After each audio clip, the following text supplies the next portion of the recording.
Okay, in our last video, or our last set of videos, we've really done a lot of styling as far as controlling colors and background colors, fonts, font sizes, alignments, padding, margins, and we've got our content centered, and we've learned a little bit about responsive design along the way, just a little bit. Next, we're going to add an image, and we're going to put it up here in the header so that we have a nice logo. Okay, so let's go ahead and go to the class website, and there is a logo that you can download. It's called nofunlogo.png, and I'll probably add another video on how to create web graphics. This one is already web optimized, and it's got transparent background, so we'll actually be able to see the background of the HTML page through the transparent portion of the image, and that is done with a PNG file. You can't do that with JPEGs. JPEGs don't allow for transparency, so in those cases where we need part of our image, and it's in my downloads folder, I'm going to use Dreamweaver to place this logo in the header area of my site. So I had some text there before. Now if I want to keep No Fun Website as a title, I could do that. I'm actually going to get rid of it. I mean, probably it's best to have a title in there, but I don't know, I'm getting kind of artsy with this website, so I'm going to have a logo only header. In most cases, you probably want to have some text in there as well, but we'll go ahead with just an image on this one. So I've gotten rid of the content and I have my cursor. I'm in live view, but I want to switch back to code view, and I want to make sure I'm editing my source code. So you can see right here I've got these paragraph tags, and I want this nothing in between there and just my spacer. Now down below here is the properties window. I have to refresh it, but what I'm going to want to do is insert an image, and right now there isn't anything down in here, but there will be pretty soon. So the way to insert an image is have the cursor in your code view where you want this image to go, blinking in that area. Can you see how there my cursor is blinking between my paragraph tags? That's how I know that Dreamweaver is going to put the code in the right place. If you try to do this in design view, you can miss. Alright?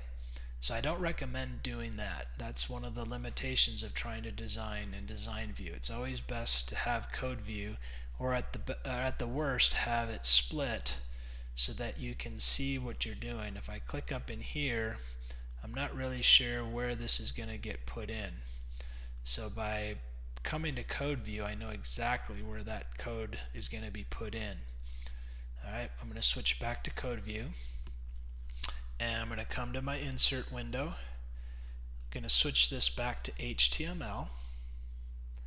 I'm going to choose image, and now I gotta go find where I had that image. Mine got put in the downloads folder, and here it is, nofunlogo.png.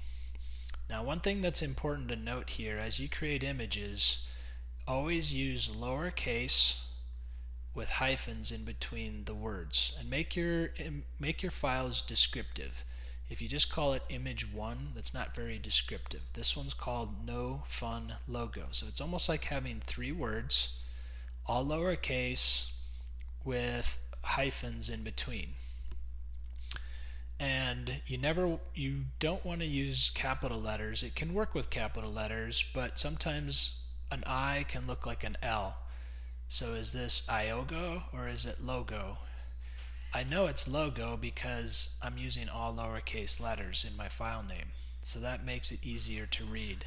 Likewise, O's don't look like zeros. You can also not use any spaces, and you can't use any strange characters. That can cause errors on the pages as it tries to render. So once again, lowercase letters, all of them, with hyphens in between. Now once I've got this selected, I'm going to hit open. I should get this window from Dreamweaver saying, hey, this file isn't in your project folder. Would you like us to put a copy of it there now? And you go, hey, thanks Dreamweaver. Yes, please do so. And then I get this window. Now yours might be collapsed and you only see this much. I recommend you click on this button to expand it, and you'll want to create a new folder and call it media. Now some people call this file images, graphics, I don't know. I call it media because it can have images, it can have sound files in there, you can have video files in there. So media seems like a generic, but it doesn't really matter as long as it makes sense to you. It doesn't change how the website works. But most people either use media or images.